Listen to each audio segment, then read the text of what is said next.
Friends, welcome to study with TNG. Himachal GK की इस video में हम हिमाचल हिस्ट्री के 30 मोस्ट इम्पोर्टेंट क्वेश्चंस को कवर करेंगे। तो सबसे पहला क्वेश्चन है, हिमाचल राज्य संग्रहालय किस वर्ष स्थापित किया गया? तो हिमाचल राज्य संग्रहालय जो कि शिमला में स्थित है, 1974 में स्थापित किया गया था। हिमाचल की प्राचीन ऐतिहासिक मूर्तियों, चित्रों, सिक्कों, लिपियों को इसमें संग्रहित किया गया है। फिर नेक्स्ट है, हिमाचल प्रदेश का सबसे पुराना संग्रहालय कौन सा है? हिमाचल प्रदेश का सबसे पुराना संग्रहालय है भूरी सिंह संग्रहालय, जो कि चंबा डिस्ट्रिक्ट में है। 1908 में चंबा के राजा भूरी सिंह के द्वारा इसको स्थापित किया गया था, भूरी सिंह संग्रहालय। फिर नेक्स्ट है, चकली तांबे के सिक्के हिमाचल प्रदेश से किस जिला से प्राप्त किए गए हैं? तो चकली तांबे के सिक्के चंबा से प्राप्त किए गए हैं, जो कि 10वीं शताब्दी के सिक्के हैं। नेक्स्ट है, औदुंबर शासकों के सिक्कों पर किसकी आकृति अंकित है? तो औदुंबर शासकों के सिक्कों पर त्रिशूल की आकृति अंकित है, क्योंकि औदुंबर शासक शिव के उपासक थे, तो उसी से संबंधित इनके सिक्कों पर आकृति देखने को मिलती है। त्रिशूल या बैल की आकृति इनके सिक्कों पर अंकित रहती है।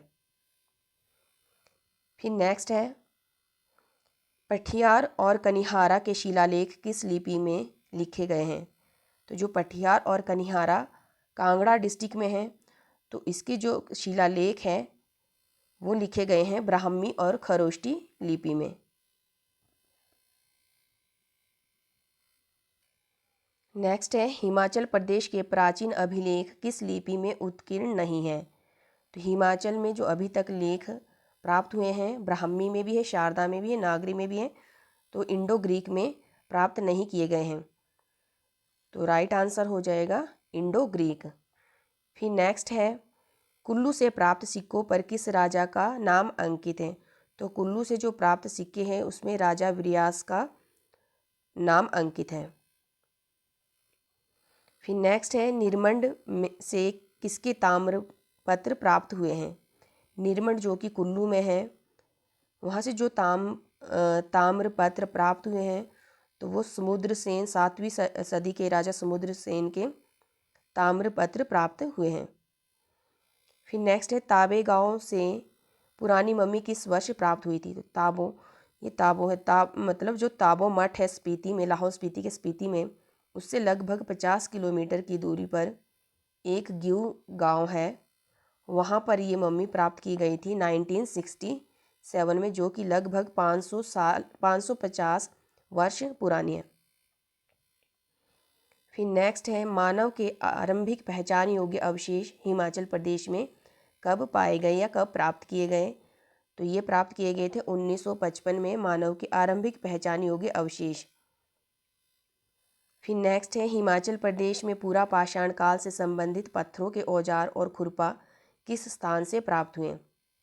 तो हिमाचल के नालागढ़ से ये प्राप्त हुए थे पूरा पाषाण काल के पत्थरों के औजार, जिनमें खुरपा वगैरह शामिल है।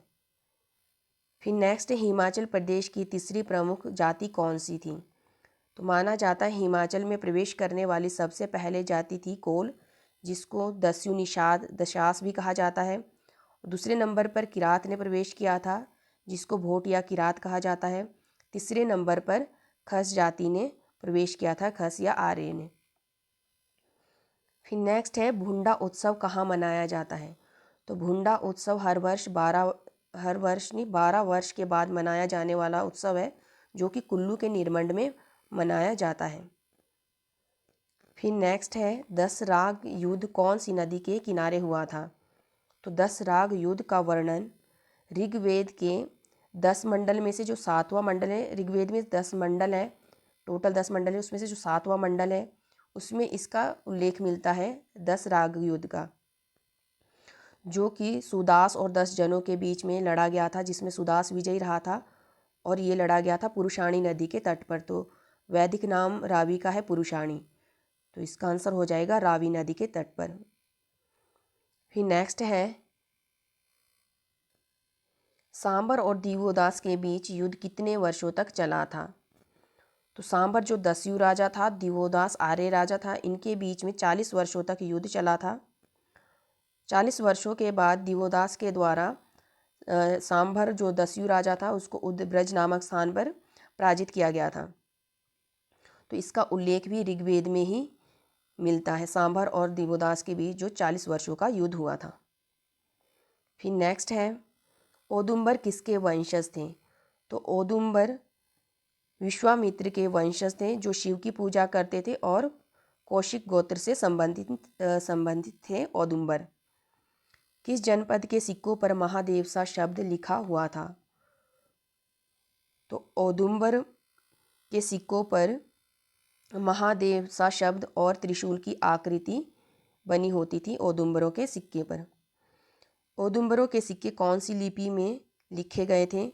तो औदुंबर के सिक्कों पर जो लिपि मिली है वो आपके ब्राह्मी और खरोष्टी दोनों लिपि में लिखे गए थे। तो राइट आंसर हो जाएगा ए एंड बी दोनों।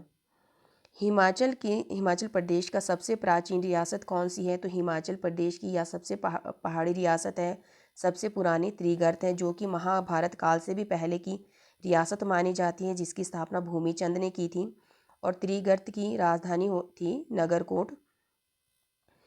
फिर इसके बाद कुल्लू की राजधानी, कुल्लू का पुराना नाम कुल्लूत है, कुल्लूत था, जो कि दूसरी सबसे प्राचीन, त्रिगर्त के बाद दूसरी सबसे प्राचीन रियासत थी।